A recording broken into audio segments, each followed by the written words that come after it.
ఏపీలో శాసనసభ సమావేశాలు ఈ నెల 21న ప్రారంభం కానున్నాయి. ఇవి 3 రోజుల పాటు జరిగే అవకాశం ఉంది. ఈ సందర్భంగా సభ్యుల ప్రమాణ స్వీకారం, సభాపతి, ఉప సభాపతి ఎన్నిక జరుగుతుందని సభా వర్గాలు వెల్లడించాయి. అసెంబ్లీ సమావేశాలు ఈ నెల 21వ తేదీన నిర్వహించనున్నారు. ఈ మేరకు ప్రభుత్వం స్పష్టం చేసింది.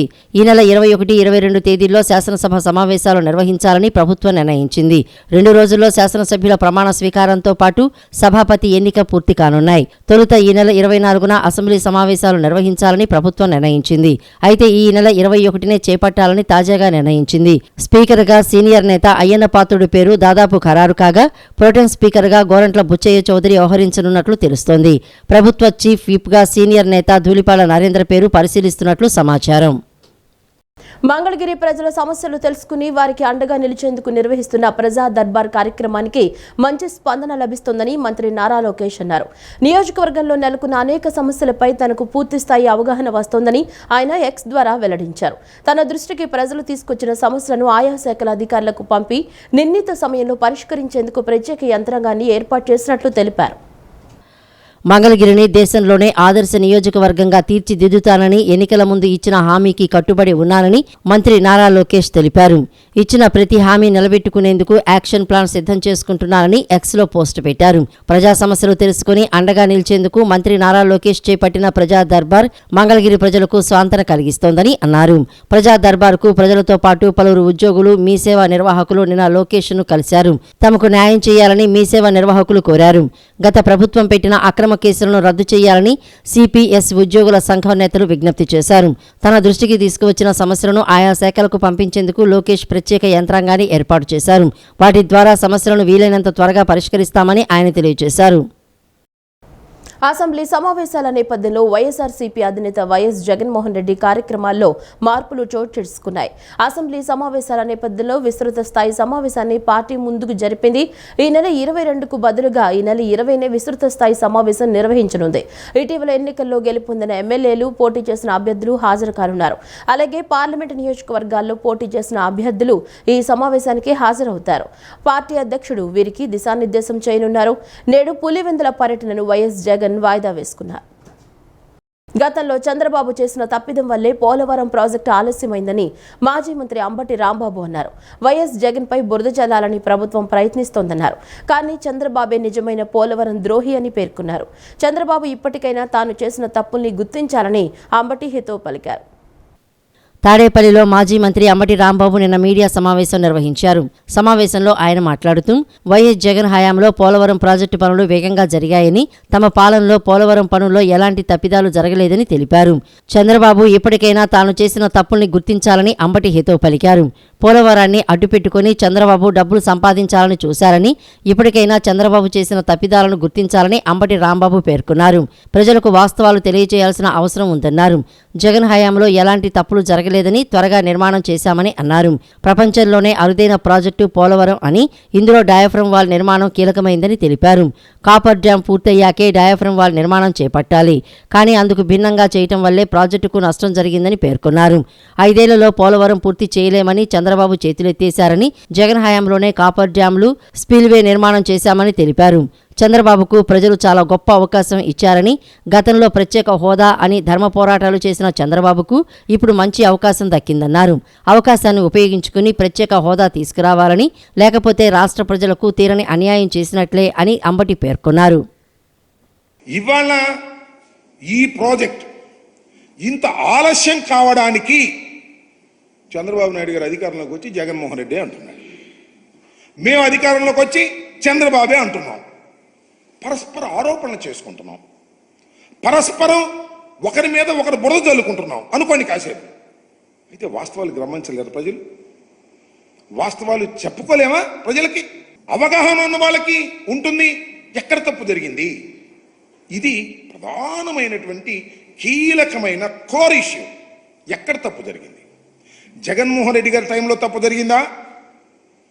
నారా చంద్రబాబు నాయుడు గారి టైంలో తప్పు జరిగిందా? నేను మనవి చేస్తున్నా, జగన్మోహన్ రెడ్డి గారి హయాములో ఏ విధమైన తప్పిదము జరగకపోగా వేగవంతంగా ప్రాజెక్టును పూర్తి చేయడానికి ప్రయత్నం చేశామని మనస్ఫూర్తిగా చెప్పదలుచు.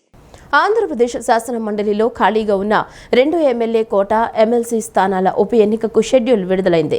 సి రామచంద్రయ్య, షేక్ మహమ్మద్ ఇక్బాల్ పై మండలి చైర్మన్ కొయ్యే మోషన్ రాజు అనర్హత వేటు వేసిన సంగతి తెలిసిందే. దీంతో ఈ ఉప ఎన్నిక అనివార్యమైంది. ఈ నెల 25వ తేదీన ఉప ఎన్నిక నోటిఫికేషన్ విడుదల కానుంది. నామినేషన్ల దాఖలకు ఆఖరు తేదీ జూలై 2 కాగా ఆ మరుసటి రోజే నామినేషన్ల పరిశీలన ఉండనుంది. జూలై 12వ తేదీన ఉదయం 9 గంటల నుంచి సాయంత్రం 4 గంటల దాకా పోలింగ్ జరుగుతుంది. అదే రోజు సాయంత్రం ఫలితాలు వెల్లడిస్తారు. ఆంధ్రుల జీవనాడి పోలవరాన్ని జగన్ అధోగతి పాల్చేశారని తెదేపా ఎమ్మెల్సీ పంచుమర్తి అనురాధ విమర్శించారు. సకాలంలో పోలవరం పూర్తయి ఉంటే 7.20 లక్షల ఎకరాలకు సాగునీరు అందేదని చెప్పారు. రాష్ట్రాన్ని సస్యశ్యామలం చేసేది చంద్రబాబేనని ఉద్ఘాటించారు. తెలుగుదేశం పార్టీ ఎమ్మెల్సీ పంచుమర్తి అనురాధ నిన్న మీడియాతో మాట్లాడారు. పోలవరం పనులు 72% పూర్తి చేసిన ఘనత చంద్రబాబుదేనని అన్నారు. ఒక్క రోజులో 35,000 క్యూబిక్ మీటర్ల కాంక్రీట్ వేసి గిన్నిస్ రికార్డు సృష్టించారని గుర్తు చేశారు. 5 ఏళ్లు అధికారంలో ఉన్న జగన్ రివర్స్ టెండరింగ్ పేరుతో కమిషన్ను దండుకున్నారని ధ్వజమెత్తారు.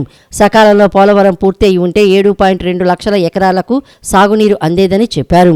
పొరుగు రాష్ట్రాలైన ఛత్తీస్గఢ్, ఒడిశాకు కూడా నీళ్లిచ్చే స్థితిలో ఆంధ్రప్రదేశ్ ఉండేదని తెలిపారు. రాబోయే రోజుల్లో పోలవరం పూర్తి చేసేది, రాష్ట్రాన్ని సస్యశ్యామలం చేసేది చంద్రబాబేనని ఉద్ఘాటించారు. రాష్ట్ర చరిత్రలోనే కాదు, దేశ చరిత్రలోనే కాదు, ప్రపంచ చరిత్రలో కూడా ఏ నాయకుడు ఒక సాగునీటి ప్రాజెక్టు కోసం ఇంత శ్రమ పడలేదు. అలా పోలవరం ప్రాజెక్ట్ని పూర్తి చేయటం కోసం మరి అహర్నిశలు మరి కష్టపడిన ఏకైక నాయకుడు నారా చంద్రబాబు నాయుడు గారు. ఈ రాష్ట్రాన్ని రాజపీను కన్నా హీనంగా పీక్కు తినటానికి ముఖ్యమంత్రి అయ్యారు. ఒక్క ఛాన్స్ పేరుతో పొర్రపాటున గెలిచాడు. రాష్ట్రం ఎంత అధోగతి పాలైపోయిందో అందరికీ కూడా తెలుసు. పోలవరం ప్రాజెక్టు ఎంత అధోగతి పాలు చేశారో నిన్న ఆల్రెడీ నారా చంద్రబాబు నాయుడు గారు చెప్పడం జరిగింది. మేము మళ్ళీ చెప్పదలుచుకున్నాం. 72% పూర్తి చేసిన ప్రాజెక్టుని కేవలం ఇంకొక 28% పూర్తి చేస్తే ఎన్ని ప్రయోజనాలు కలిగేవో ఆ అప్పటి రాష్ట్ర ముఖ్యమంత్రిగా ఉన్న జగన్మోహన్ రెడ్డికి తెలీదా అని చెప్పి ఈ సందర్భంగా అడుగుతా ఉన్నాం. ఏ రకంగా అయితే రాజధాని నాశనం చేశాడో అదేవిధంగా రివర్స్ టెండరింగ్ పేరుతో కాలయాపనలు చేసి 20లో పూర్తి చేస్తాం, 21లో పూర్తి అయిపోతుంది, 22లో పూర్తి అయిపోతుంది, 23 పూర్తి అయిపోతుంది, ఇంకేముంది అని చెప్పి అక్కడ ఒక పనికి మాలిన మంత్రుల్ని, ఒకడు ఆ అనిల్ కుమార్ యాదవ్, ఆ తర్వాత అంబటి రాంబాబు డయాఫ్రామ్ వాల్ని నాశనం చేసి పెట్టి, స్పిల్వే వర్క్స్లన్నీ నాశనం చేసి పెట్టి భ్రష్టు పట్టించేసి చివరికి ఆ ప్రాంతం మొత్తం కూడా ముంపులోకి గురయ్యే విధంగా, జిల్లాలు మునిగిపోయే విధంగా నాశనం చేశారు ఈ జగన్మోహన్ రెడ్డి ప్రభుత్వం. డిప్యూటీ సీఎం మంత్రులకు ఛాంబర్లను కేటాయిస్తూ సాధారణ పరిపాలనా శాఖ మంగళవారం ఆదేశాలు జారీ చేసింది. బ్లాక్ 2లో 7, బ్లాక్ 3లో 5, బ్లాక్ 4లో 8 మంది, బ్లాక్ 5లో 5 మంత్రులకు ఛాంబర్లను కేటాయించింది. డిప్యూటీ సీఎం మంత్రులకు ఛాంబర్లను కేటాయిస్తూ సాధారణ పరిపాలనా శాఖ మంగళవారం ఆదేశాలు జారీ చేసింది. బ్లాక్ 2లో 7, బ్లాక్ 3లో 5, బ్లాక్ 4లో 8 మంది, బ్లాక్ 5లో 5 మంత్రులకు ఛాంబర్లను కేటాయించింది. బ్లాక్ 2లో డిప్యూటీ సీఎం పవన్ కళ్యాణ్, మంత్రులు నాదెండ్ల మనోహర్ నారాయణ, కందుల దుర్గేష్, అనిత, పయ్యావుల కేశవ్, ఆనం రామనారాయణ రెడ్డిల ఛాంబర్లు ఉంటాయి. బ్లాక్ 3లో మంత్రులు గొట్టిపాటి రవి, కొల్లు రవీంద్ర, సంధ్యారాణి, డోలా బాల Veeranjaneya Swamy, NMD ఫరూక్లకు, black 4లో Anagani Satyaprasad, Atchannaidu, Savitha, TG Bharat, Lokesh, Ram Prasad, Kolusu Parthasarathi, Nimmala రామానాయుడుకు కేటాయించారు. బ్లాక్ 5లో బీసీ జనార్దన్ రెడ్డి, కొండపల్లి శ్రీనివాస్, వాసంశెట్టి సత్యకుమార్ ఛాంబర్లు ఉంటాయని సాధారణ పరిపాలనా శాఖ తెలియజేసింది. 6 కాలం కష్టపడి శ్రమించే రైతులకు పంట నష్టం కలగకుండా క్షేమ జనరల్ ఇన్సూరెన్స్ ఆధ్వర్యంలో సుకృతి ప్రకృతి పేరిట బీమా పథకాలను అందుబాటులోకి తీసుకొచ్చామని ఆ సంస్థ chief underwriting officer CV Kumar తెలిపారు. యాప్ ఆధారితంతో రైతులే స్వయంగా బీమా చెల్లించడంతో పాటు క్లెయిమ్లు కూడా తీసుకోవచ్చని వెల్లడించారు. రైతులకు మేలు కలగాలన్న ఉద్దేశంతో ఈ తరహా బీమాను అందుబాటులోకి తీసుకురావడం జరిగిందని ఆయన వివరించారు. విజయవాడ బందర్ రోడ్లోని ఓ హోటల్లో క్షేమ జనరల్ ఇన్సూరెన్స్ ఆధ్వర్యంలో బీమాపై రైతులకు అవగాహన కల్పించారు. అనంతరం ఏర్పాటు చేసిన విలేకరుల సమావేశంలో ఆ సంస్థ chief underwriting officer CV Kumar మాట్లాడుతూ ఆంధ్ర, తెలంగాణ రెండు తెలుగు రాష్ట్రాలకు చెందిన రైతులకు క్షేమ జనరల్ ఇన్సూరెన్స్ ఆధ్వర్యంలో స్వీకృతి పేరుతో ఎకరానికి 499 రూపాయలకే బీమా సౌకర్యం తీసుకురావడం జరిగిందని అన్నారు. రైతుల సమస్యలు పూర్తిగా అర్థం చేసుకుని పంట పండించే రైతు నష్టపోకూడదు అనే ఉద్దేశంతో స్వీకృతి పేరుతో ఇన్సూరెన్స్ ను తీసుకువచ్చినట్లు చెప్పారు. అతి సులభంగా యాప్ ద్వారా ఈ బీమాను రైతులు తీసుకోవచ్చని, క్లెయిములు కూడా దాఖలు చేయడానికి కూడా సులభతరం చేయడం జరిగిందన్నారు. హైదరాబాద్ కేంద్రంగా పనిచేస్తుందని, ఇప్పటికే అనేక రాష్ట్రాల్లో తమ సేవలను ప్రారంభించడం జరిగిందని వెల్లడించారు. క్షేమ ప్రకృతి, క్షేమ సుకృతి పేరుతో 2 బీమాలను రైతుల కోసం తీసుకురావడం జరిగిందని వెల్లడించారు. So this technology has helped us to actually identify the farm, and we use AI tools for identification and betterment of the risk. So whatever the insurance we are doing, as we have told you, as you have seen in the AV, we have told that we are insuring the farm starting with 499 per acre. We are, and the entire insurance process is only through digital app. We have a Kshema app which can be downloaded from your Play Store. You can use that. It's very user friendly. In very few steps the farmer can get himself insured, and where we know that farmers are unable to do, there is a provision that we have a point of sale persons appointed throughout the country. In our AP also we have many point of sale persons appointed. So you can reach out to any other point of sale person who will also help you to insure your farm, or even we have our toll free number where you can call the toll free number, and our team in the call center will guide the farmer how to insure his crop. Krishna జిల్లా బాపులపాడు మండలం Veeravalli ZP హైస్కూల్లో 2024-25 నూతన విద్యా సంవత్సరంకి సంబంధించి విద్యార్థులకు పాఠ్యపుస్తకాలు, uniform, బూట్లు, పలు రకాల వస్తువులు కలిగిన కిట్లు విద్యార్థులకు అందజేయడం జరిగింది. 6వ తరగతి నుంచి 10వ తరగతి విద్యార్థులందరికీ ఈ కిట్లు పంపిణీ చేయడం జరిగింది.